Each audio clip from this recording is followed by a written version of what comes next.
আকাশবাণী খবর পড়ছি রক্তিম ভট্টাচার্য। আজকের বিশেষ খবর। প্রধানমন্ত্রী নরেন্দ্র মোদী ব্রাজিলের রাষ্ট্রপতি লুই ইনাসিও লুলা দা সিলভার সঙ্গে টেলিফোনে একাধিক বিষয় নিয়ে বার্তালাপ করেছেন। কেন্দ্রীয় সড়ক পরিবহন ও মহাসড়ক মন্ত্রী নীতিন গডকরি বলেছেন, দেশের সড়ক ও পরিবহন পরিকাঠামো বিশ্বমানের হয়ে উঠেছে।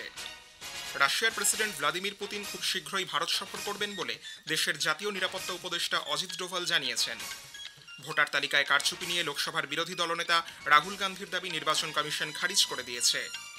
ভারত কলম্বিয়ার 38তম বোগোটা আন্তর্জাতিক বইমেলা 2026-এ সম্মানিত অতিথি দেশ হিসেবে অংশগ্রহণ করবে। অনূর্ধ্ব 19 এশীয় বক্সিং প্রতিযোগিতায় ভারত এ পর্যন্ত 12টি পদক সুনিশ্চিত করেছে। অনূর্ধ্ব 22 বিভাগেও ভারত 13টি পদক সুনিশ্চিত করেছে। আসছি বিস্তারিত সংবাদে। প্রধানমন্ত্রী নরেন্দ্র মোদী গতকাল ব্রাজিলের রাষ্ট্রপতি লুই ইনাসিও লুলা দা সিলভার সঙ্গে টেলিফোনে বার্তালাপ করেন। এক বিবৃতিতে প্রধানমন্ত্রীর কার্যালয় থেকে জানানো হয়েছে, উভয় নেতাই বাণিজ্য, প্রযুক্তি, জ্বালানি, প্রতিরক্ষা, কৃষি, স্বাস্থ্য এবং জনগণের মধ্যে সম্পর্ক বৃদ্ধিতে সহমতে পৌঁছন। তারা পারস্পরিক স্বার্থ সংশ্লিষ্ট আঞ্চলিক ও আন্তর্জাতিক বিষয় নিয়েও মত বিনিময় করেন। কথোপকথনের সময় প্রধানমন্ত্রী শ্রী মোদী গত মাসে তার ব্রাজিল সফরের কথা আবারও স্মরণ করিয়ে দেন। প্রধানমন্ত্রীর কার্যালয় জানিয়েছে, দুই নেতা ভারত ব্রাজিল কৌশলগত অংশীদারিত্বকে নতুন মাত্রায় নিয়ে যেতে তাদের প্রতিশ্রুতির কথা আবারও উল্লেখ করেন। প্রধানমন্ত্রী নরেন্দ্র মোদী বলেছেন, দেশের কৃষক, মৎস্যজীবী এবং গোপালকদের স্বার্থের সঙ্গে ভারত কখনোই আপোষ করবে না। নতুন দিল্লিতে গতকাল MS স্বামীনাথন শতবার্ষিকী আন্তর্জাতিক সম্মেলনে যোগ দিয়ে তিনি বলেন, কৃষকদের কল্যাণই তার সরকারের সর্বোচ্চ অগ্রাধিকার। সরকার কৃষকদের আয় বাড়াতে এবং চাষের খরচ কমানোর জন্য কাজ করে চলেছে। কৃষকদের শক্তিই হল দেশের অগ্রগতির ভিত্তি। প্রধানমন্ত্রী বলেন, বর্তমানে ভারত বিশ্বের সবচেয়ে বড় দুধ, ডাল এবং পাট উৎপাদক দেশ। ডক্টর স্বামীনাথন খাদ্য উৎপাদনে ভারতকে স্বনির্ভর করে তুলতে একটি আন্দোলন শুরু করেছিলেন। কৃষি বিজ্ঞানে তার বিভিন্ন কাজ ব্যাপকভাবে প্রশংসিত। প্রধানমন্ত্রী নরেন্দ্র মোদী ও রাজ্যসভার দলনেতা জেপি নাড্ডাকে এনডিএ তাদের জোটের উপরাষ্ট্রপতি পদপ্রার্থী নির্বাচনের জন্য ক্ষমতা দিয়েছে। সংসদ বিষয়ক মন্ত্রী কিরেন রিজিজু গতকাল সাংবাদিকদের জানান, সংসদ ভবন চত্বরে আয়োজিত সংসদীয় দলের এক বৈঠকে গতকাল এ ব্যাপারে সর্বসম্মতিক্রমে সিদ্ধান্ত নেওয়া হয়েছে। বৈঠকে পৌরোহিত্য করেন প্রতিরক্ষামন্ত্রী রাজনাথ সিং। প্রধানমন্ত্রীর গৃহীত সিদ্ধান্ত এনডিএ জোটের সব দল গ্রহণ করবে বলেও জানান তিনি। আগেই জানানো হয়েছে, দেশের উপরাষ্ট্রপতি পদে নির্বাচন হবে আগামী 9 সেপ্টেম্বর। আগামী 21 তারিখ মনোনয়ন জমা দেওয়ার শেষ দিন। পরদিন মনোনয়নপত্রগুলি পরীক্ষা করে দেখা হবে। নাম প্রত্যাহারের শেষ দিন চলতি মাসের 25 তারিখ পর্যন্ত। কেন্দ্রীয় স্বরাষ্ট্রমন্ত্রী অমিত শাহ এবং বিহারের মুখ্যমন্ত্রী নীতিশ কুমার আজ বিহারের সীতামাহি জেলার পুনৌরা ধামে দেবী সীতার উদ্দেশ্যে নিবেদিত একটি মন্দিরের নির্মাণ কাজের সূচনা করবেন। বৈদিক মন্ত্র উচ্চারণের মধ্য দিয়ে আজ বিকেলে এই বিশাল মন্দিরের ভিত্তিপ্রস্তর স্থাপন এবং ভূমি পূজা অনুষ্ঠিত হবে। এই উপলক্ষে কেন্দ্রীয় স্বরাষ্ট্রমন্ত্রীর একটি জনসভায় ভাষণ দেওয়ার কথা। বেনারস এবং মিথিলার পণ্ডিত এবং পুরোহিতদের তত্ত্বাবধানে ভিত্তিপ্রস্তর স্থাপন করা হবে। এই নির্মাণে আনুমানিক 883 কোটি টাকা ব্যয় করা হবে। কেন্দ্রীয় স্বরাষ্ট্রমন্ত্রী সীতামাহারি থেকে ভিডিও কনফারেন্সিংয়ের মাধ্যমে সীতামাহারি নতুন দিল্লি অমৃত ভারত এক্সপ্রেস ট্রেনের সূচনাও করবেন। এর ফলে নতুন দিল্লি এবং সীতামাহারির মধ্যে সরাসরি রেল যোগাযোগ তৈরি হবে। কেন্দ্রীয় সড়ক পরিবহন ও মহাসড়ক মন্ত্রী নীতিন গডকরি বলেছেন, দেশের সড়ক ও পরিবহন পরিকাঠামো ক্রমশ বিশ্বমানের হয়ে উঠেছে। এর ফলে যাতায়াতে কম সময় লাগছে এবং পরিবেশ সংরক্ষণ সুনিশ্চিত হচ্ছে। নতুন দিল্লিতে গতকাল অনুষ্ঠিত ভারতীয় নির্মাণ সরঞ্জাম প্রস্তুতকারক সমিতি ICM এর 75তম বার্ষিক অধিবেশনে ভাষণ দেওয়ার সময় শ্রী গডকরি এই মন্তব্য করেন। তিনি বলেন, ভারত এখন জাপানকে ছাড়িয়ে বিশ্বের নির্মাণ সরঞ্জাম শিল্পে তৃতীয় স্থান অর্জন করেছে। ভারত ও ভিয়েতনাম তাদের দ্বিপাক্ষিক সম্পর্কের উন্নতিতে প্রশংসনীয় কাজ করছে বলে ভিয়েতনামের কমিউনিস্ট পার্টির সাধারণ সম্পাদক টু লাম মন্তব্য করেছেন। রাজধানী হ্যানয়ে ভারতের রাষ্ট্রদূত সন্দীপ আচার্যের সঙ্গে সাক্ষাতের সময় তিনি একথা বলেন। ভিয়েতনাম ভারতের আসন্ন স্বাধীনতা দিবস উপলক্ষে ভারতীয় জনগণকে শুভেচ্ছা জানিয়ে রাষ্ট্রপতি দ্রৌপদী মুর্মু এবং প্রধানমন্ত্রী নরেন্দ্র মোদীকে সেদেশ সফরের আমন্ত্রণ জানিয়েছেন। তিনি বলেন, দুটি দেশ আর্থসামাজিক উন্নয়ন, বিজ্ঞান ও প্রযুক্তি ক্ষেত্রে সাফল্যের সঙ্গে কাজ করে চলেছে। এশিয়ার উন্নয়ন ও বিকাশে ফিলিপিন্সের রাষ্ট্রপতি ফার্দিনান্দ আর মার্কোস জুনিয়র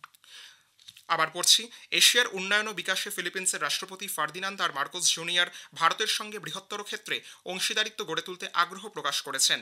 বেঙ্গালুরুতে গতকাল তিনি ফিলিপিন্স ভারত ব্যবসায়িক মঞ্চে ভাষণ দিচ্ছিলেন। তিনি বলেন, দুটি দেশই আঞ্চলিক জ্ঞান বন্টনের পাশাপাশি সরবরাহ শৃঙ্খলকে আরও গভীর করা, অন্তর্ভুক্তিমূলক উদ্ভাবন নিশ্চিত করার বিষয়ে কাজ চালাতে পারে। দ্বিপাক্ষিক বাণিজ্য জোরদার করতে ফিলিপিন্স ভারতের সঙ্গে অগ্রাধিকারের ভিত্তিতে বাণিজ্য চুক্তি সম্পাদন করবে বলেও তিনি জানান। NCERT আসন্ন শিক্ষাবর্ষের পাঠ্যক্রমে অষ্টম শ্রেণী উর্দু, সপ্তম শ্রেণী উর্দু এবং অষ্টম শ্রেণী ইংরেজির জন্য ফিল্ড মার্শাল শ্যাম মানেকশা, ব্রিগেডিয়ার মোহাম্মদ উসমান এবং মেজর সোমনাথ শর্মার জীবন ও আত্মত্যাগের উপর অধ্যায় যুক্ত করেছে। রাশিয়ার প্রেসিডেন্ট ভ্লাদিমির পুতিন খুব শীঘ্রই ভারত সফর করবেন। দেশের জাতীয় নিরাপত্তা উপদেষ্টা অজিত ডোভাল গতকাল মস্কোয় রাশিয়ার নিরাপত্তা পরিষদের প্রধান সের্গেই শোইগুর সঙ্গে সাক্ষাতের পর জানান, এখনও পর্যন্ত এই সফরের নির্দিষ্ট দিনক্ষণ জানানো না হলেও সফরের বিষয়টি মোটামুটি চূড়ান্ত হয়েছে। শ্রী ডোভাল বলেন, ভারতের সঙ্গে রাশিয়ার এক বিশেষ এবং দীর্ঘ সম্পর্ক রয়েছে এবং ভারত সেই সম্পর্ককে যথাযথ মূল্য দেয়। We are very excited and delighted to learn about the visit of His Excellency the President of Russia, President Putin, to India. I think that the dates are almost finalized now. These summit meetings have always been the watershed points. They have always given a new direction to our relations. So I do hope that this meeting at this point of time will give us some new ideas. খবর শুনছেন আকাশবাণী থেকে। আমাদের সংবাদ শোনা যাচ্ছে YouTube channel Akashvani সংবাদ Bangla, Facebook ও Instagram Akashvani সংবাদ কলকাতা এবং এক্স হ্যান্ডেল AIR নিউজ কলকাতাতে। ভোটার তালিকায় কারচুপি নিয়ে লোকসভার বিরোধী দলনেতা রাহুল গান্ধীর দাবি নির্বাচন কমিশন খারিজ করে দিয়েছে। সামাজিক মাধ্যমের এক ফ্যাক্ট চেক পোস্টে নির্বাচন কমিশন এ ধরনের অভিযোগকে বিভ্রান্তিকর বলে উল্লেখ করে জানিয়েছে, শ্রী গান্ধী যদি বিশ্বাস করেন তার বক্তব্য সত্য, তাহলে তার উচিত নির্বাচনী বিধি মেনে শপথ বা ঘোষণাপত্রে স্বাক্ষর করা। আর যদি তার বক্তব্য শ্রী গান্ধী সত্য বলে বিশ্বাস না করেন, তবে দেশবাসীকে বিভ্রান্ত করতে এ ধরনের মন্তব্য বন্ধ করা উচিত। বিজেপির মুখপাত্র সম্বিত পাত্র রাহুল গান্ধীর এ ধরনের দাবির সমালোচনা করেছেন। নতুন দিল্লিতে বিরোধী INDIA জোটের নৈশভোজে গতরাতে যোগ দেন তৃণমূল কংগ্রেসের সর্বভারতীয় সাধারণ সম্পাদক অভিষেক ব্যানার্জি। ছিলেন তৃণমূলের রাজ্যসভার নেতা ডেরেক ওব্রায়েনও। অনুষ্ঠানে কংগ্রেস নেতা রাহুল গান্ধী ভিডিও প্রেজেন্টেশনের মাধ্যমে নির্বাচনে কারচুপি নিয়ে তাঁর তোলা অভিযোগ সবিস্তার ব্যাখ্যা করেন। ভারত কলম্বিয়ার 38তম বোগোটা আন্তর্জাতিক বইমেলা 2026-এ বিশেষ সম্মানিত অতিথি দেশ হিসেবে অংশগ্রহণ করবে। কলম্বিয়ায় নিযুক্ত ভারতীয় রাষ্ট্রদূত ভানলাল হুমা এই সিদ্ধান্তে কৃতজ্ঞতা প্রকাশ করে বলেন, এর ফলে উভয় দেশের মধ্যে সম্পর্ক আরও জোরদার হবে। উল্লেখ্য, 1988 সাল থেকে কলম্বিয়ান বুক চেম্বার এবং করফেরিয়াস বোগোটা আন্তর্জাতিক বইমেলা আয়োজন করে আসছে। আজ 22শে শ্রাবণ, রবীন্দ্র প্রয়াণ বার্ষিকী উপলক্ষে আজ পশ্চিমবঙ্গ জুড়ে নানা অনুষ্ঠানের আয়োজন করা হয়েছে। তাঁরই লেখা গানে, কবিতায় শ্রদ্ধা জ্ঞাপন করা হবে কবিগুরুকে। শান্তিনিকেতনে গৌড় প্রাঙ্গণে বৈতালিকের মাধ্যমে অনুষ্ঠানের সূচনা হয়েছে। পশ্চিমবঙ্গ সরকারের উদ্যোগে আজ থেকে মাসের 13 তারিখ পর্যন্ত রবীন্দ্র সদন, নন্দন চত্বর জুড়ে থাকছে সাংস্কৃতিক অনুষ্ঠান ও প্রদর্শনীর আয়োজন। উত্তরাখণ্ডে উত্তরকাশী জেলার ধারালি হরসিল অঞ্চলে ত্রাণ ও উদ্ধার কাজ দ্রুত গতিতে চলছে। একটি চিনুক হেলিকপ্টার গতকাল উদ্ধার কাজে লাগানো হয়। এখনও পর্যন্ত 372 জনকে নিরাপদে উদ্ধার করে গঙ্গোত্রী অঞ্চল থেকে হরসিলে সরিয়ে আনা হয়েছে।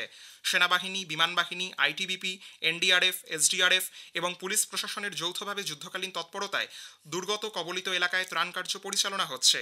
আবহাওয়া পরিষ্কার হওয়ার সঙ্গে সঙ্গে ক্ষতিগ্রস্ত এলাকায় আটকে পড়া অনেক মানুষকে হেলিকপ্টারে ধারালি হরসিল থেকে ITBP মাতলি ক্যাম্প এবং দেরাদুনের জলি গ্রান্ট হেলিপ্যাডে নিয়ে আসা হয়েছে।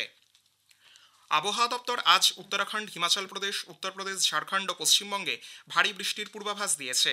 অরুণাচল প্রদেশের কিছু এলাকা, অসম, মেঘালয়, বিহার, নাগাল্যান্ড, মণিপুর, মিজোরাম ও ত্রিপুরাতেও ভারী বৃষ্টির সম্ভাবনা। এদিকে পশ্চিমবঙ্গ ও ওড়িশা উপকূলবর্তী এলাকায় ঘন্টায় 35 থেকে 55 কিলোমিটার বেগে ঝোড়ো হাওয়া বয়ে যেতে পারে। সমুদ্র উত্তাল থাকবে। মৎস্যজীবীদের আগামী 24 ঘন্টায় সাগরে পাড়ি দিতে নিষেধ করা হয়েছে। EU Copernicus climate change service জানিয়েছে, চলতি বছরের জুলাই মাস বিশ্বব্যাপী তৃতীয় উষ্ণতম হিসেবে চিহ্নিত হয়েছে। ভূপৃষ্ঠের গড় তাপমাত্রা 16.68 ডিগ্রি সেলসিয়াসে পৌঁছেছে, যা 1991 থেকে 2020 সালের গড় তাপমাত্রার বেশি। তীব্র তাপপ্রবাহের কারণে ইরাক এবং তুরস্ক সন্নিহিত অঞ্চলে তাপমাত্রা 50 ডিগ্রি সেলসিয়াস ছাড়িয়ে গেছে। প্রবল বৃষ্টিপাতের কারণে চীন এবং পাকিস্তানের বিভিন্ন অঞ্চলেও পরিস্থিতি সংকটজনক। জীবাশ্ম জ্বালানির অতিরিক্ত ব্যবহারই বিশ্বব্যাপী তাপমাত্রা বৃদ্ধির প্রধান কারণ বলে বিশেষজ্ঞরা উল্লেখ করেছেন। অনূর্ধ্ব 19 এশীয় বক্সিং প্রতিযোগিতায় ভারত এ পর্যন্ত 12টি পদক জয় সুনিশ্চিত করেছে। ব্যাংককে এই প্রতিযোগিতায় 5 পুরুষ বক্সার গতকাল সেমিফাইনালে উঠেছেন। এর আগে 7 মহিলা বক্সারও শেষ চারে পৌঁছন। এদিকে অনূর্ধ্ব 22 বিভাগেও ভারত 13টি পদক সুনিশ্চিত করেছে। এর মধ্যে 5 বক্সার রয়েছেন সোনা জয়ের দৌড়ে। শেষ করার আগে খবরের বিশেষ কিছু অংশ আরও একবার। প্রধানমন্ত্রী নরেন্দ্র মোদী ব্রাজিলের রাষ্ট্রপতি লুই ইনাসিও লুলা দা সিলভার সঙ্গে টেলিফোনে একাধিক বিষয় নিয়ে বাক্যালাপ করেছেন। কেন্দ্রীয় সড়ক পরিবহন ও মহাসড়ক মন্ত্রী নীতিন গডকরি বলেছেন, দেশের সড়ক ও পরিবহন পরিকাঠামো বিশ্বমানের হয়ে উঠেছে। রাশিয়ার প্রেসিডেন্ট ভ্লাদিমির পুতিন খুব শীঘ্রই ভারত সফর করবেন বলে দেশের জাতীয় নিরাপত্তা উপদেষ্টা অজিত ডোভাল জানিয়েছেন। খবর শেষ হলো, এরপরেই শুনুন স্থানীয় সংবাদ।